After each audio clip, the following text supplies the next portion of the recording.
हाँ प्रिय बच्चों, आप सभी से नमस्कार।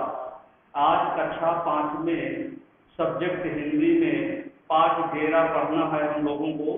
तो पाठ 11 में है कबीर के दोहे, नीत के दोहे। सबसे पहले कबीरदास जी हैं। नीत के दोहे में कबीर सच्चाई के बराबर कोई तप नहीं है, सच्चाई के बराबर कोई तप नहीं है, झूठ बोलना महापाप है। जो तेरी बुराई करता है उसका तू भला कर, तेरा भला होगा और उसका बुरा होगा। जिसके हृदय में सच होता है उसी के हृदय में भगवान वास करता है। रहीम जी कहते हैं इसी संदर्भ में, कड़वे शब्द बोलने वालों को, कड़वे शब्द बोलने वालों को मुख में नमक लगाकर मलना चाहिए। पहले अपनी बुराई दूर करनी चाहिए, तो सामने वाले की बुराई भी नजर नहीं आएगी। ब्रह्म जी बोलते हैं, अभ्यास करने से ही सब कार्य सुलभ हो जाते हैं। विद्या धन बिना मेहनत के प्राप्त नहीं होता।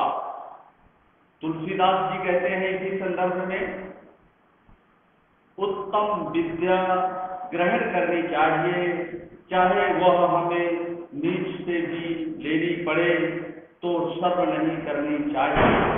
जिस प्रकार से कोयल सब मनुष्यों का मन जीत लेती है, इस तरह से नीत के दोहे में बच्चों कबीरदास जी, रहीम, ब्रह्म जी, तुलसीदास जी, ये चारों महान विद्वानों का इसमें समावेश है। तो कबीर ने देखी जरा एक दोहावली, सांच बराबर तप नहीं, सांच बराबर तप नहीं कि झूठ बराबर पाप, जाके हृदय साच है ताके हृदय आप। संदर्भ में देखें बच्चों, संदर्भ प्रसंग प्रस्तुत दोहा पाठ्य पुस्तक भाषा भारती के नीत के दोहे कविता से लिया गया है। इसके रचयिता कबीरदास जी हैं। सरलाट में इन पंक्तियों का दोहावली का अर्थ देखें। कबीरदास जी कहते हैं कि सांच बराबर कोई तप नहीं है और झूठ बोलने के बराबर कोई पाप नहीं है। जिसके हृदय में सच्चाई रहती है, अच्छे हृदय में भगवान निवास करते हैं। तोको कांटा बोवे ताई बोए तू फूल, तोको फूल के फूल हैं, बाको है त्रिशूल। बहुत अच्छी बात बताया। इसमें कबीरदास जी ने कहा है, जो तोको कांटा बोवे, जो तोको कांटा बोवे ताई बोए तू फूल, तोको फूल के फूल हैं, बाको है त्रिशूल। अब इसका संदर्भ प्रसंग देखें बच्चों। प्रस्तुत दोहा पाठ्य पुस्तक भाषा भारती के नीत के दोहे कविता से लिया गया है। इसके रचयिता कौन है? कबीरदास जी हैं। इन पंक्तियों का अर्थ देखिए। सब कहते हैं कि जो तुमको कांटे जैसे वचन बोलता है उसके लिए अच्छा कर, तेरी करनी अच्छी है तो तुझे अच्छा ही मिलेगा और बुरा कांटे जैसा मिलेगा, और बुरा कांटे जैसे मिलेगा।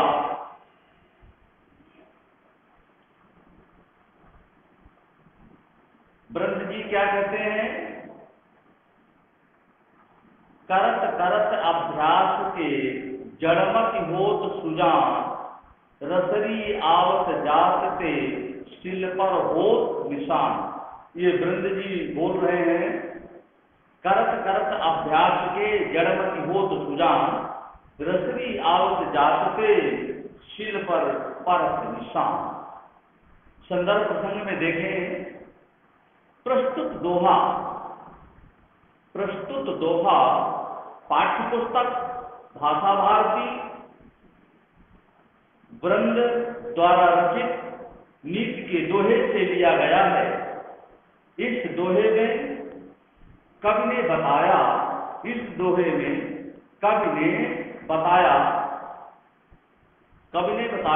है कि अभ्यास करते करते सभी कार्य सुलभ हो जाते हैं। निरंतर अभ्यास में लगे रहिए, एक दिन आपको सफलता मिलेगी। सब कहते हैं कि अभ्यास करते करते मूर्ख भी चतुर हो जाता है।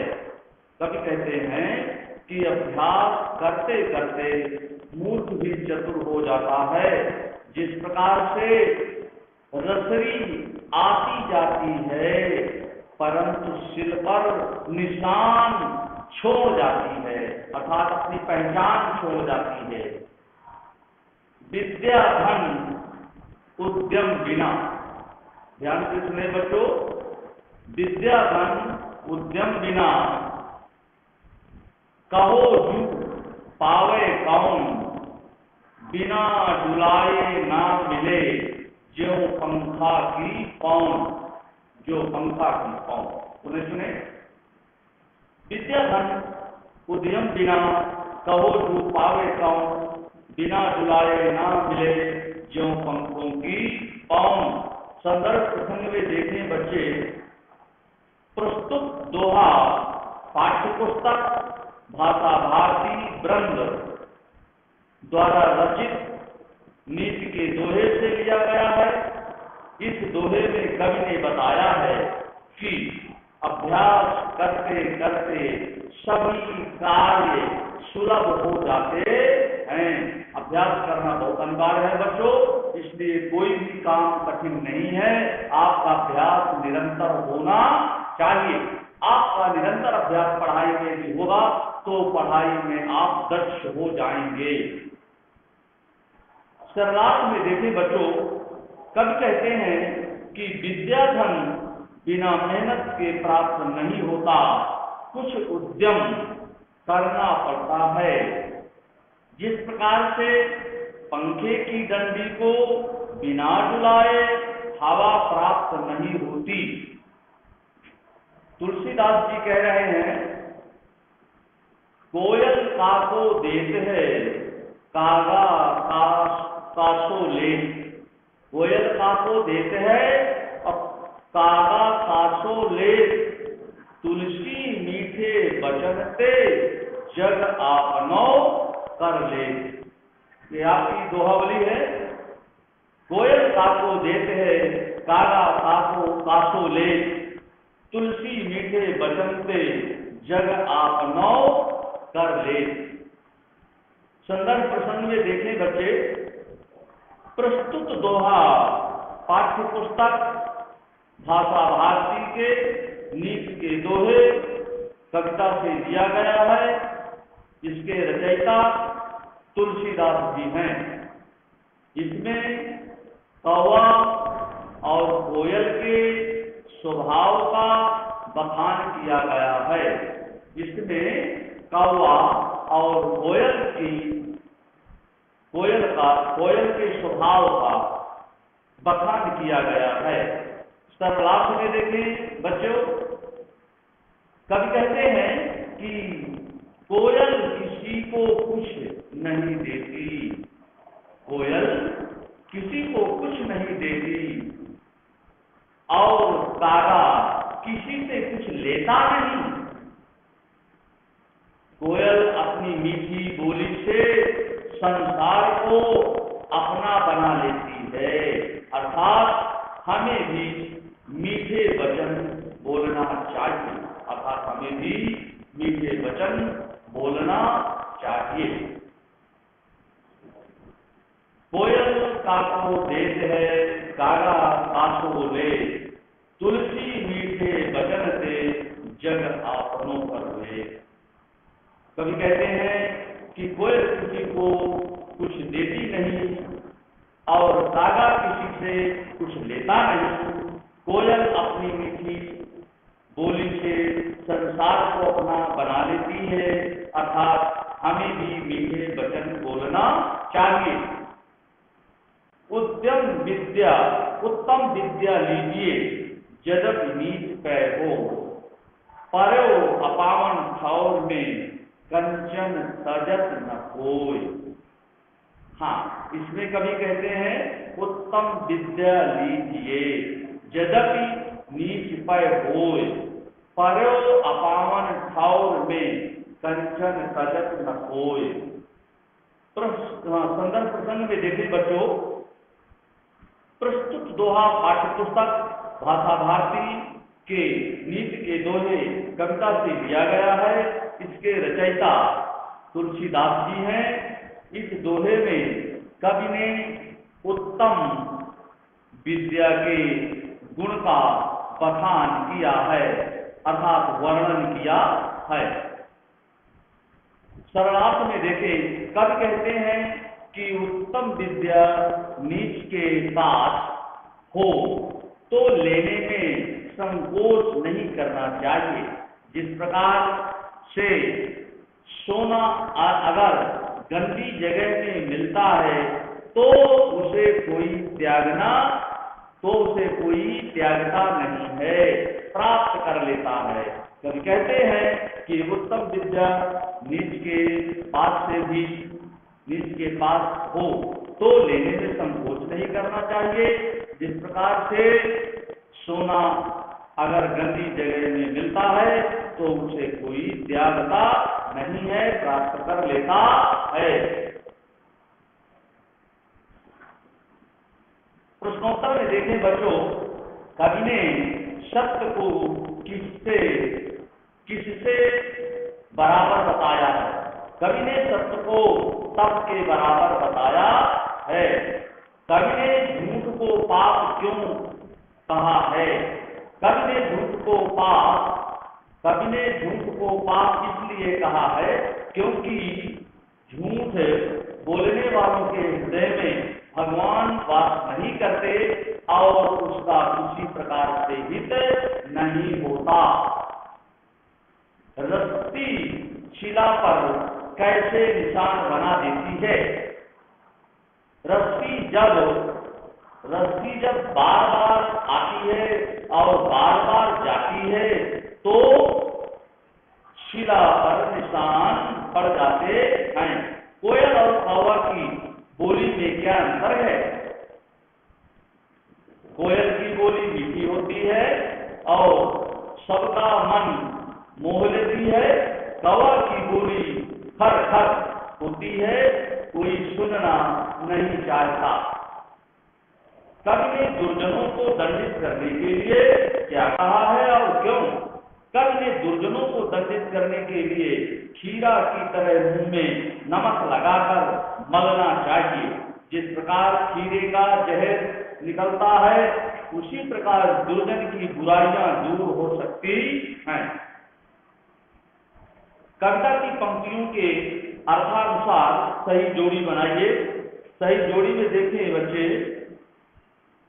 जो तो को कांटा बोवे, जो तुझे कांटा बोता है, जो पंखा की पवन जैसे पंखा से हवा मिलती है। मुझसा बुरा न कोई, मेरे समान कोई बुरा नहीं है। करत करत अभ्यास के, बार बार अभ्यास करने से मूर्ख भी विद्वान बन सकते हैं। तुलसी मीठे वचन से मीठा बोलने से चारों ओर सभी प्रसन्नता का अनुभव करते हैं। नीचे लिखे वाक्यों के सामने कुछ विकल्प दिए गए हैं, उनमें से सही विकल्प चुनिए। तो ईश्वर किसके हृदय में वास करता है? सत्यवादी के हृदय में। मूर्ख कब चतुर बन जाता है? निरंतर अभ्यास से। कोयल का महत्व क्यों है? मीठी वाणी से। विद्या और धन कब प्राप्त हो सकता है? उद्यम करने से। निम्नलिखित शब्दों के हिंदी मानक रूप लिखकर तालिका बनाइए। हिंदी मानक रूप लिख करके तालिका देना है आपको। सांच सत्य, हृदय हृदय, त्रिशूल त्रिशूल, कड़वे कड़वे, सजाए दंड, दिखा दिखाना, पौन हवा, यद्यप यद्यप, सजय अजय, दीरक। नित्य दोहे पाठ में दुकान शब्दों की एक तालिका बना लीजिए।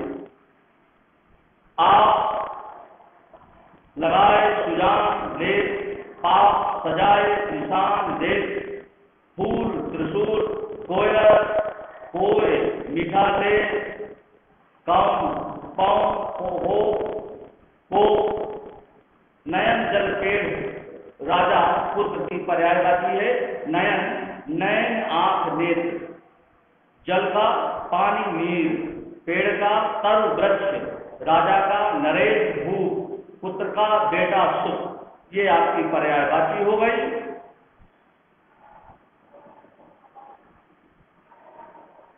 इस तरह से अब लिखने का काम होगा बच्चों। तो इसमें सबसे पहले पाठ में दिया है सांच बराबर सत्य ही झूठ बराबर पाप, और जाके हृदय साथ है। जाके हृदय हृदय जाके हृदय सांच है।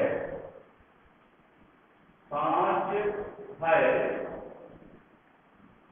ताके हृदय आप,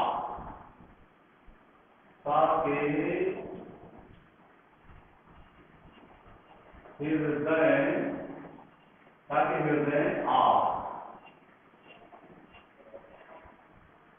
हाँ, इसमें देखिए संदर्भ प्रसंग देखिए। संदर्भ प्रसंग, संदर्भ प्रसंग दोनों है।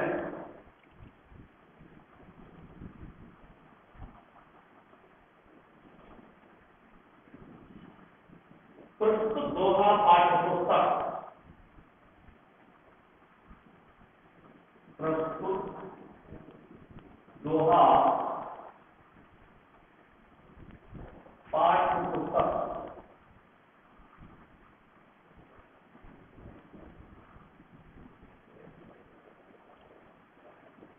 प्रस्तुत दोहा पाठ्य पुस्तक, भाषा भारती,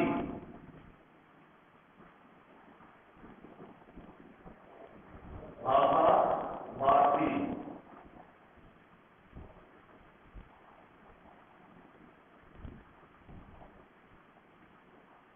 भाषा भारती के नीति के दोहे, भाषा भारती के नीति के दोहे, नीति के दोहे, नीति के दोहे कविता से लिया गया है। कविता से लिया गया है।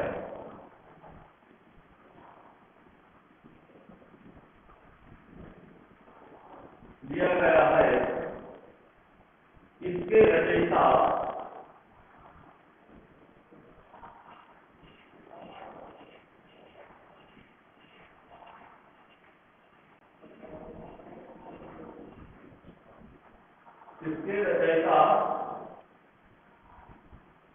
कबीरदास जी हैं। कबीरदास जी हैं। हाँ, ये देखिए बच्चों, सांच बराबर सत्य नहीं, झूठ बराबर पाप, जाके हृदय साथ है ताके हृदय आप। प्रस्तुत दोहा पाठ्यपुस्तक भाषा भारती के गीत के दोहे कविता से लिया गया है। इसके रचयिता कबीरदास जी हैं। अब देखेंगे पुस्तक सरल अर्थ।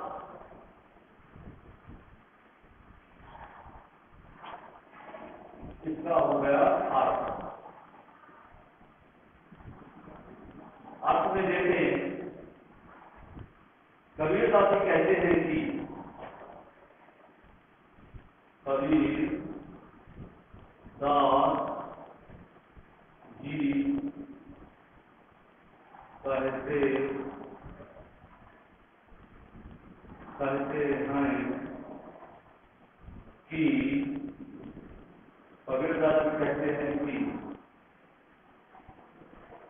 सांस बराबर कोई तप नहीं है, कि सांस बराबर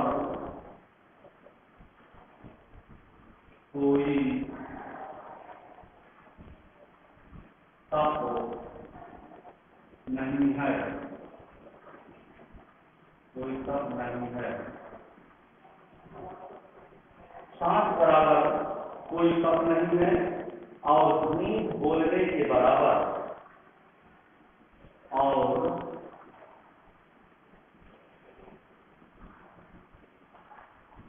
झूठ बोलने के बराबर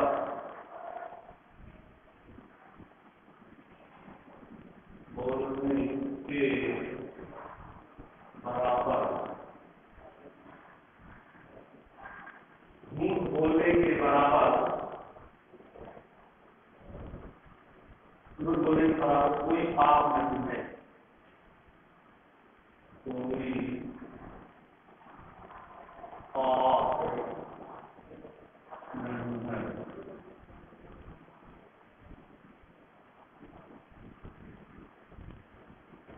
और झूठ बोलने के बराबर कोई पाप नहीं है। जिसके हृदय में सच्चाई रहती है,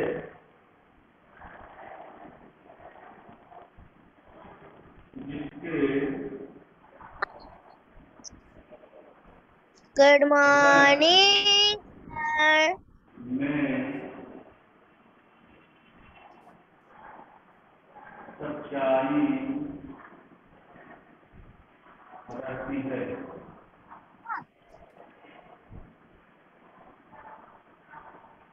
जिसके हृदय में सच्चाई रहती है, अच्छे हृदय में भगवान अच्छे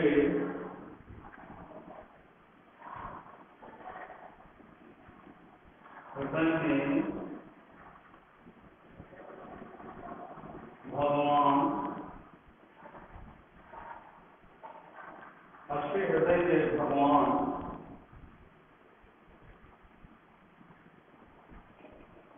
निवास करते हैं।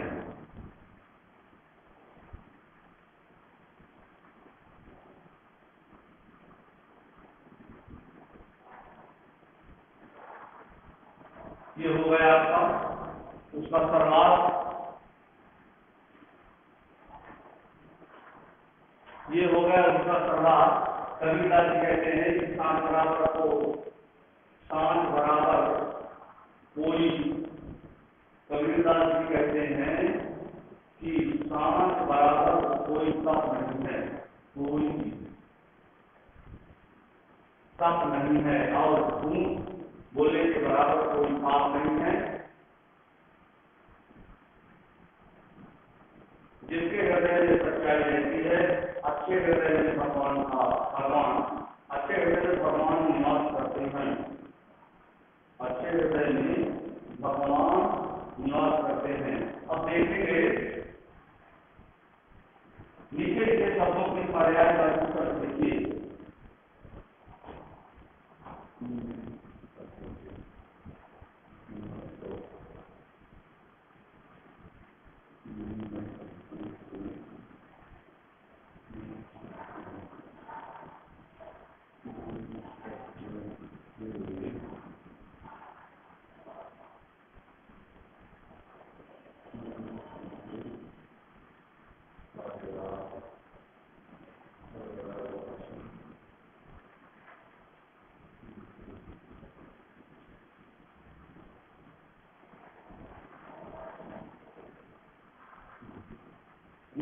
शब्दों के पर्यायवाची होंगे।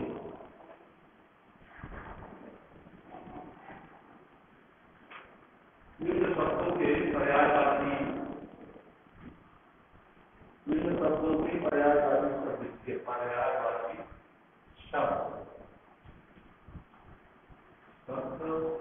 लिखते उसका रुकना। अब देखेंगे नीचे नयन जल पेड़,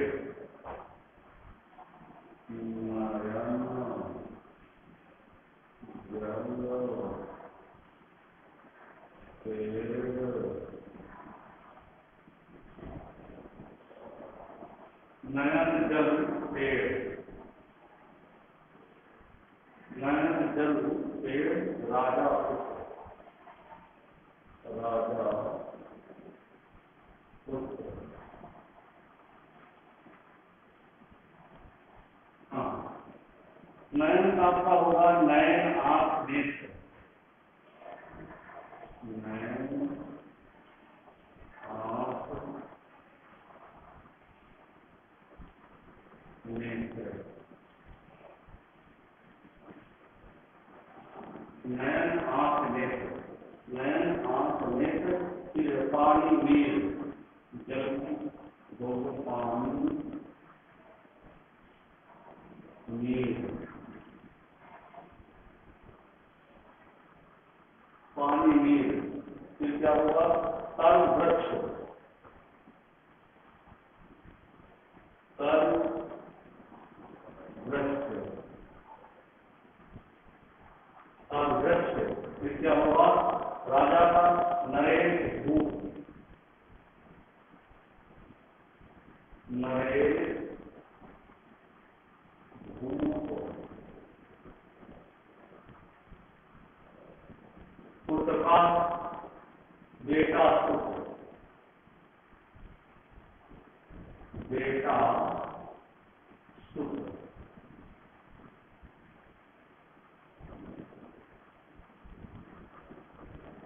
नयन आंख, नयन नयन आंख नेत्र, जल पानी नीर, पेड़ तर वृक्ष, राजा नरेश भूप, पुत्र का बेटा पुत्र।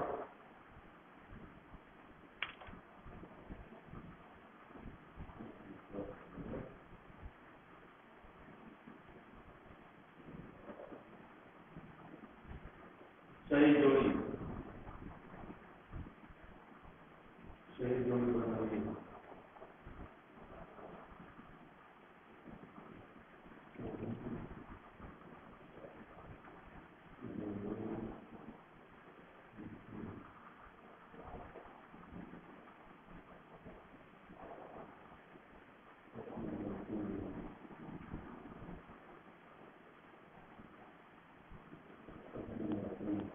सही जोड़ी लिखिए।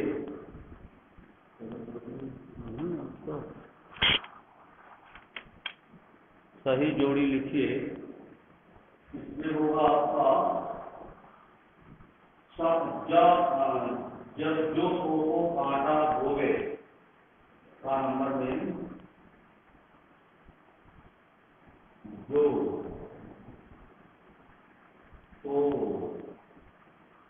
तो कांटा भोगे, कांटा भोगे भोगे। जो को कांटा भोगे, जो को कांटा भोगे, जो तुझे कांटा भोगा है, जो तुझे कांटा भोगा है, भोगा, जो तुझे कांटा भोगा है, जो तुझे कांटा भोगा है।